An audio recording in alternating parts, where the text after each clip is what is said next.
उम्मीद के मुताबिक नज़ारा टेक्नोलॉजीज के आईपीओ को जबरदस्त रेस्पॉन्स मिलता हुआ दिख रहा है। पहले दिन 4 गुना से ज़्यादा बढ़ चुका है और हम लगातार आपको कह रहे हैं कि लंबे बड़े लिस्टिंग गेन के लिए इस आईपीओ में आपको पैसा लगाना चाहिए। 1101 रुपये प्राइस बैंड है और 13 शेयरों के लॉट में आप रिटेल इन्वेस्टर्स के तौर पर अप्लाई कर सकते हैं। कंपनी के बारे में आपको थोड़ी सी जानकारी दे दूं इससे पहले कि हम मैनेजमेंट से बात करें। देश की दिग्गज मोबाइल गेम कंपनी है। 1999 में इन्होंने अपने कारोबार की शुरुआत की और अलग अलग तरह के गेमिंग प्रोडक्ट बनाती है, यानी कि जो मोबाइल पे आप गेम खेलते हैं, ये कंप्यूटर पे लैपटॉप पे गेम खेलते हैं, वो ये गेम्स बनाने का कारोबार कंपनी करती है। Interactive gaming, e sports, gamified early learning ecosystems बनाने का कारोबार नज़ारा करती है।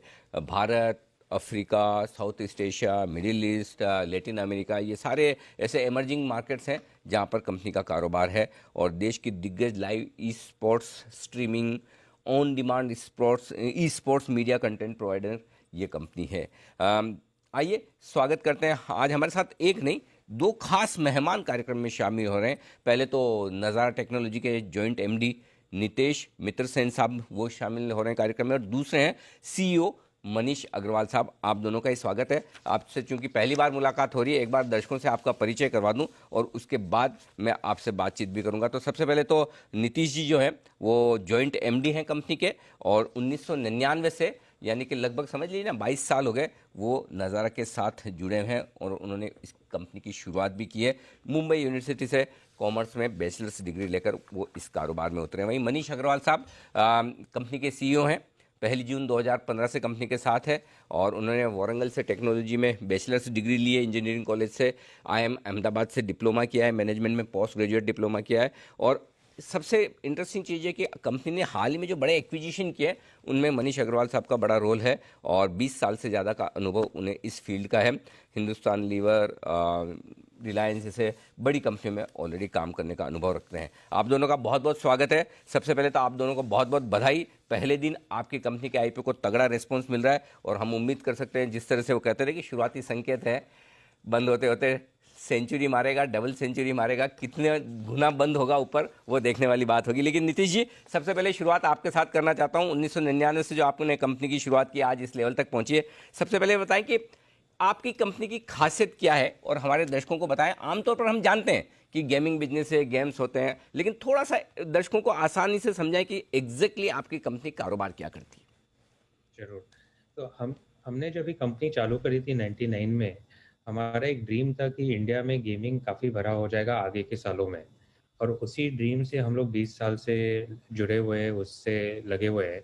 और जो इंडिया में मोबाइल रेवोल्यूशन हुआ है, जो hundreds of millions of smartphones उतरे मार्केट में, हर कंज्यूमर के पास एक स्मार्टफोन है, डेटा कॉस्ट चीप हो गए, डेटा बहुत फास्ट हो गया है, तो ये गेमिंग बिजनेस के बहुत बड़ी अपॉर्चुनिटी है।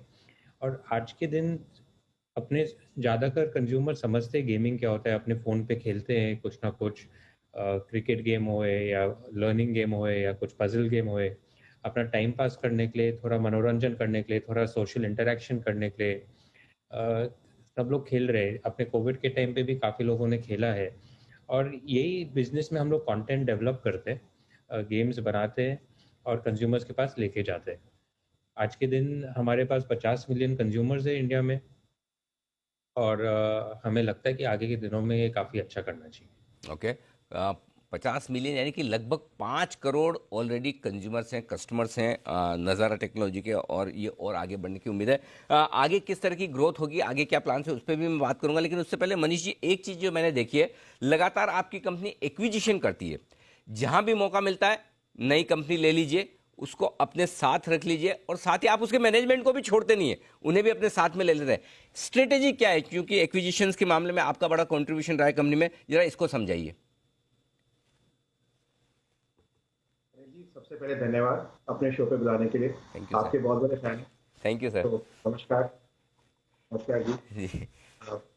अगर आप देखें कि हम लोग का ना एक फ्रेंड्स ऑफ नज़ारा नेटवर्क है, और नीतीश और हमारा दोनों का 20 साल से ऊपर का एक्सपीरियंस है, अनुभव है, इसी मार्केट में बड़े हुए हैं, सब साथ में बड़े हुए हैं। तो गेमिंग एक ऐसी चीज़ होती है ना, जहाँ पे आप ये प्रिडिक्ट नहीं कर सकते कि कौन सा आदमी ढेर सारे पैसे डाल दे और गेम अच्छा बना ले। ऐसा नहीं होता। आदमी का हुनर, उसकी काबिलियत, उसने जो कई साल लगाए हैं, तब जाके एक अच्छा कंटेंट बनता है और वो कंटेंट सफल होता है जिससे पैसे बनते हैं। तो हमारा ये मानना है कि इस इकोसिस्टम में इतने अच्छे अच्छे हमारे दोस्त बैठे हुए हैं जिनके साथ मिलके हम आगे अपना कारोबार बढ़ा सकते हैं। उनके साथ कम्पीट करने की जगह उनके साथ कोलैबोरेट करें, उनके साथ हाथ मिलाएं और आगे बढ़ें। तो यही हम दोनों का विश्वास है और इसी विश्वास पे हमने 2017 से फ्रेंड्स ऑफ नज़ारा नेटवर्क शुरू किया और आज एक जो पौधा हमने रोपा था, आज वो एक अच्छा एक पेड़ बनने की उम्मीद दिख रही है। और ये जैसे आपने बोला, अपनी हम नई पारी शुरू कर रहे हैं और कोशिश ये करेंगे कि हम लोग सब साथ में आगे बढ़ते रहें। ये बड़ा फ़र्क है मनीष जी, जो आप बात कर रहे हैं, जो एक या दो जनरेशन पहले के प्रोमोटर्स को मिले आप, और अभी नए जनरेशन के जो आप फर्स्ट जनरेशन एंटरप्रेन्योर हैं, सोच में जो फ़र्क है ना, वो मैं दर्शकों को बताना चाहता हूँ। नहीं तो आमतौर पर जिनके पास पैसा है, साइज़ है, वो क्या करेंगे, अच्छा ये कंपटीशन में आ रहा है, इसको एक्वायर करो, ख़त्म करो। लेकिन जो मनीष जी कह रहे हैं वो बहुत बड़ी बात है, दिलचस्प बात है कि सबको साथ में लेकर ग्रो करें, वो भी ग्रो करें, हम भी ग्रो करें और बड़ी कंपनी बनाएं। इसमें फ़ायदा है, बजाय इसके कि कंपटीशन को पैसे से या ताकत से किल करें। बहुत बढ़िया थॉट है मनीष जी, अच्छा लगा सुनकर। लेकिन आइए एक और सवाल जो अब मैं नीतीश जी आपसे लेना चाहता हूँ, कंपनी के फाइनेंशियल्स को लेकर लेना चाहता हूँ।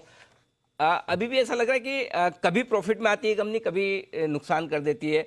जैसे कि मार्च 2018 में 1 करोड़ का मुनाफा किया, 19 में लगभग 7 करोड़ का मुनाफा किया, लेकिन इस 2020 में आपके 25-26 करोड़ का लॉस था, इस साल भी 10 करोड़ का लॉस है। तो ये कब आपका प्रॉफिट लॉस वाला ऊपर नीचे वाला मामला सेटल हो जाएगा, कब से एक स्टडी ग्रोथ देखने को मिलेगी, ये जानना चाहते हैं हम। जरूर, मैं आपको थोड़ा इसके बारे में बताता हूँ। हमारी कंपनी का शुरू से फोकस प्रॉफिटेबिलिटी और कैश फ्लो पे बहुत रहा है। और ये आप इससे जान सकते हैं कि 2005 में हमारे जो इन्वेस्टर थे, private equity investor Westbridge capital, उन्होंने हमारी कंपनी में 12 करोड़ इन्वेस्ट करे थे। और 2017 तक हमारी कंपनी ने अक्यूमुलेट करे थे रिजर्व्स ऑलमोस्ट 250 करोड़ के। ये सारे अक्यूमुलेट हुए थे हमारे प्रॉफिट से। तो हमारी कंपनी का इंटरेस्ट और लॉन्ग टर्म प्रॉफिटेबिलिटी हमेशा रही है। जो आप रिसेंट ईयर्स के जो नंबर्स के बारे में बात कर रहे हैं, आप थोड़ा वो डिटेल में अगर देखेंगे तो आपको दिखेगा कि जो हमने एक्विजिशंस करे हैं, उसके वजह से हमारे बैलेंस शीट पे इंटेंजिबल ब्लॉक ऑफ एसेट्स काफ़ी बढ़ गया है, लगभग 200 करोड़ का ब्लॉक बन गया है। और उस पे डेप्रिसिएशन जो होता है इंटेंजिबल पे, नॉन कैश आइटम है हमारे बैलेंस शीट पे, जिससे आपको लॉस दिख रहा है। तो अगर मैं पहले हाफ की बात करूँ ये साल की, जिसमें आपने बोला हमारा 10 करोड़ का पैट लॉस था, हमारा एबिटा एक्चुअली 12.6 करोड़ प्रॉफिट था। उसके बाद जो डेप्रिसिएशन का इम्पैक्ट आया नॉन कैश आइटम पे, उससे हमारा लॉस दिख रहा है। तो आज के दिन भी हमारी बिजनेस प्रॉफिटेबिलिटी पे ऑपरेट कर रही है। जो हमारे सारे अक्वायर्ड कंपनीज है, ई स्पोर्ट्स में, क्रिकेट में, अर्ली लर्निंग में, ये सारे प्रॉफिटेबल है, सारे कैश फ्लो पॉजिटिव है। तो हमारा फोकस, हमारा डीएनए कैश फ्लो और डीएनए पे हमेशा स्ट्रांग रहा है। हमने हमेशा दिखाया कि हम लोग समझते हो प्रॉफिट डिलीवर करने के, और हमारा वो वैसे ही रहेगा, स्ट्रांग फोकस प्रॉफिटेबिलिटी पे। ओके, परफेक्ट है। तो बस यही चीज़ एक जाननी ज़रूरी थी, क्योंकि क्या होता है कि आमतौर पर जो आपकी तरह की जो नई तरह की कंपनियां हैं, वो जनरली ऐसा लगता है कि कैश बर्न करती रहेगी, नुकसान करती रहेगी, पता नहीं कब प्रॉफिट होगी, पहले साइज बना लें। लेकिन जो बॉटम लाइन पर प्रॉफिट पर आपका फोकस है, वो एकदम परफेक्ट जा रहे हैं सर। मनीष जी, 60 रुपये प्रति शेयर लगभग आपके बुक्स में कैश अभी भी पड़ा है।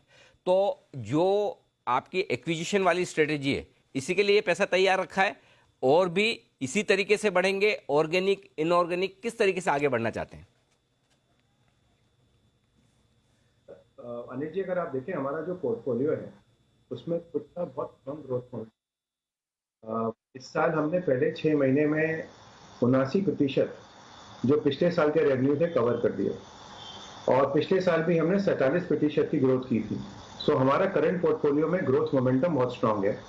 और जैसे नीतीश ने बोला कि वो पॉजिटिव वर्किंग कैपिटल है, पॉजिटिव कैश फ्लो है, प्रॉफिटेबल है, वहाँ पे हमें जो इन्वेस्ट करना है उसके लिए कंपनीज अपना भी कैश जनरेट करती हैं और नज़ारा से हम उनको सपोर्ट कर देंगे। लेकिन ये जो वॉर चेस्ट है हमारा, ये हमने एक्विजिशंस के लिए क्रिएट किया है। हमारे एक्विजिशंस बहुत स्ट्रैटेजिक हैं और सोच समझ के करते हैं। जैसे कि मैंने आपसे बोला, मार्केट लीडरशिप, सही गेमिफाइड लर्निंग में, ई स्पोर्ट्स में, प्रीमियम में, वो इम्पॉर्टेंट है। लेकिन हमारे लिए सबसे इम्पॉर्टेंट है कि वो फाउंडर्स नेटवर्क, जो फाउंडर फर्स्ट है, उनका खुद का क्या विश्वास है अपने बिजनेस पे, उनका खुद का क्या एम्बिशन है, उनकी कितनी भूख है, और वो हमारे साथ दोस्ती हो सकती है नहीं हो सकती, वो चीज़ें सब सोच के हम एक्विजिशन करते हैं। और सबसे इम्पोर्टेंट काम ये है कि हम कंपनी के साथ फिर मिलके कंधे से कंधा लगा के, जोड़ लगा के इसको ग्रो करते हैं। अगर आप देखें, हमारी ई स्पोर्ट्स कंपनी को हमने 8 गुना ग्रो किया है पिछले 3 साल में। हमने अपनी गेमिफाइड कंपनी को 5 गुना ग्रो किया पिछले 2 साल में एक्विजिशन के बाद। हमारा व्यू ये है कि ऐसी अपॉर्चुनिटीज जहाँ पे हम दोस्ती कर सकें, जहाँ पे हम साथ में मिलकर ग्रो कर सकें और फाउंडर्स को थोड़ा पैसा मिले, शेयर होल्डर्स की वैल्यू क्रिएट हो, इसलिए हमारा वॉर चेस्ट है।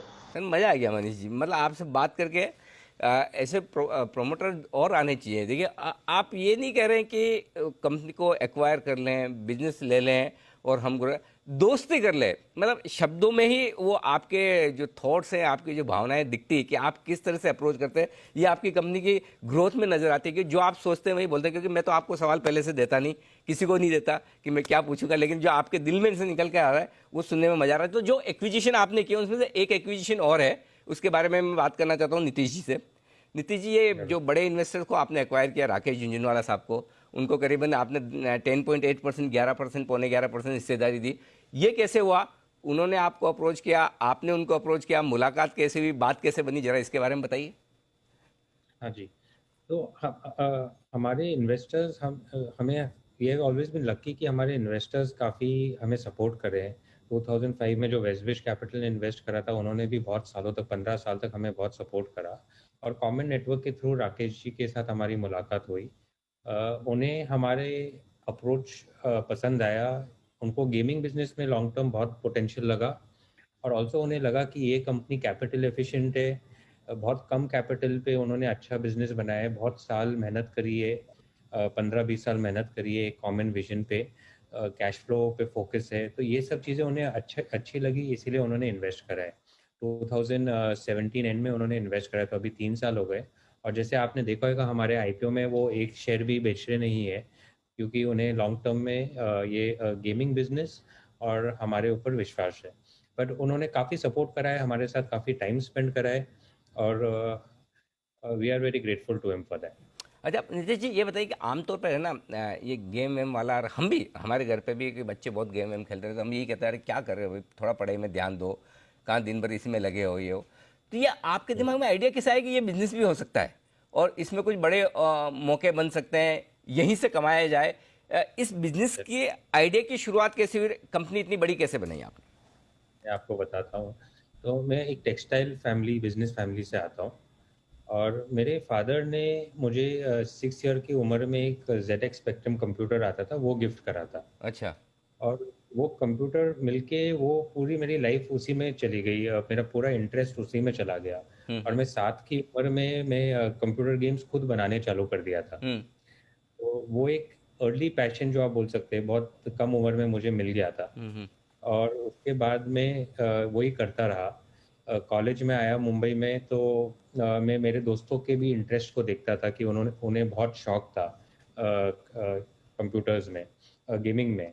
और मेरे को ऐसे ही लगा कि ये जो इंडिया इतना बड़ा कंट्री है, यंग नेशन है, ऐसे कैसे हो सकता है कि यहाँ गेमिंग बिजनेस बड़ा नहीं होएगा। आप यूएस को देखो, दूसरे मार्केट्स को देखो, तो इतना बड़ा बिजनेस है। और उस समय इंडिया में ये बिजनेस था ही नहीं। तो मुझे लगा कि इसमें आगे तो बिजनेस आना ही चाहिए, होना ही चाहिए, और उस हिसाब से ही नज़ारा चालू हुई थी।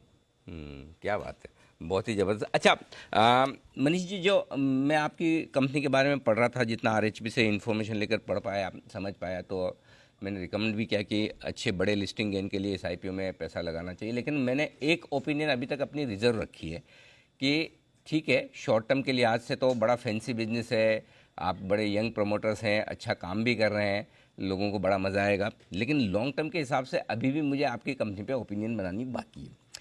मैं ये जानना चाहता हूँ आपसे कि अगले 3 साल, 5 साल या जो भी फोर्सिएबल फ्यूचर जो आपको ठीक लगता हो कि हाँ, हम इतने समय के लिए थोड़ा अंदाज लगा सकते हैं, किस साइज की कंपनी आप बनाना चाहते हैं, बनाने का आपका टारगेट, आपने इंटरनली क्या टारगेट रखे हैं, कंपनी को कहाँ पहुँचाना चाहते हैं, आपके शेयर होल्डर्स के लिए आपका विजन क्या है? जी, हमारा तो एक ही सपना है कि भारत कि एक कंपनी ग्लोबल गेमिंग में इसी चीज़ है। अब उसको करने के लिए बहुत मेहनत लगेगी, लेकिन हमें दो चीज़ों पे विश्वास है। एक, हमारे इंडिया में करीब करीब 600-700 मिलियन गेमर होंगे और इंडिया गेमिंग मार्केट दुनिया का टॉप 3 गेमिंग मार्केट बनेगा आने वाले 3 से 5 सालों में। सो अगर आप इंडिया में अच्छे गेम बना रहे हैं और इंडिया के लिए लोकली बना रहे हैं, तो एक आपके लिए अपॉर्चुनिटी है। दूसरी अपॉर्चुनिटी है कि आप इंडिया में बनाएं, धीरे धीरे टैलेंट इंडिया में निखर के आ रहा है और प्रबुद्ध हो रहा है, और उस टैलेंट का आप ग्लोबल आईपी बनाएं, ग्लोबल ब्रांड बनाएं, जैसे कि हमने किडोपिया में बनाया है, गेमिफाइड अर्ली लर्निंग सेगमेंट में। हमारी टीम बॉम्बे में है और हम अमेरिका में कमाल कर रहे हैं। तो हमारी दो ये सिंपल चीज़ें हैं कि हमारा विश्वास है हमारा टैलेंट सबसे अच्छा होगा देश का, दूसरा हमारा गेमिंग मार्केट बड़ा होगा जिसको हम केटर कर पाएंगे। और इसी विश्वास के साथ हमें लगता है कि हम टॉप 5 ग्लोबल गेमिंग कंपनी बनना चाहते हैं। छोटा सा सपना है और उसमें लगे रहते हैं। ये सपना छोटा नहीं बड़ा है। और आपने जब इस सपने की पहली लाइन बोली तो थोड़ा ऑडियो में डिस्टरबेंस आ गया था। तो मनीष जी, मैं चाहता हूँ और मैं इस लाइन को सेव करके रखना चाहता हूँ, तो एक बार फिर से बताइए कि आप दुनिया की सबसे बेस्ट गेमिंग कंपनियों में, एक बार आपके मुंह से मैं सुनना चाहता हूँ, एक बार फिर से बोलिए।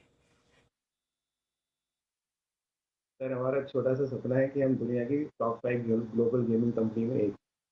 बिल्कुल, और आपका ये सपना है और हम चाहते हैं कि आप टॉप 5 में नहीं, दुनिया की सबसे बेहतरीन, सबसे बड़ी, सबसे नंबर 1 गेमिंग कंपनी बने। जिस तरह का यंग टैलेंट है आपकी टीम का और जिस तरह से दम लगाकर मेहनत से आप काम कर रहे हैं, जिस तरह से इस लेवल तक आपने कंपनी को पहुंचाया है, आई एम श्योर इन्वेस्टर से आपको बहुत प्यार मिलेगा, बहुत रेस्पेक्ट मिलेगा। और एक चीज़ बता दूं, जब इतना प्यार और इतना रेस्पेक्ट लोग देते हैं तो जिम्मेदारियां बहुत बढ़ जाती। तो अब आपके लिए शायद नई इनिंग की जो शुरुआत हो रही है वो ज़्यादा मुश्किल, ज़्यादा जिम्मेदारियों भरी होगी। आई एम श्योर जिस तरह का परफॉर्मेंस आपने अब तक किया आगे भी करेंगे। बहुत बहुत धन्यवाद मनीष जी, नीतीश जी, आप दोनों का, और आपके आईपीओ के लिए हमारी बहुत बहुत शुभकामनाएं सर।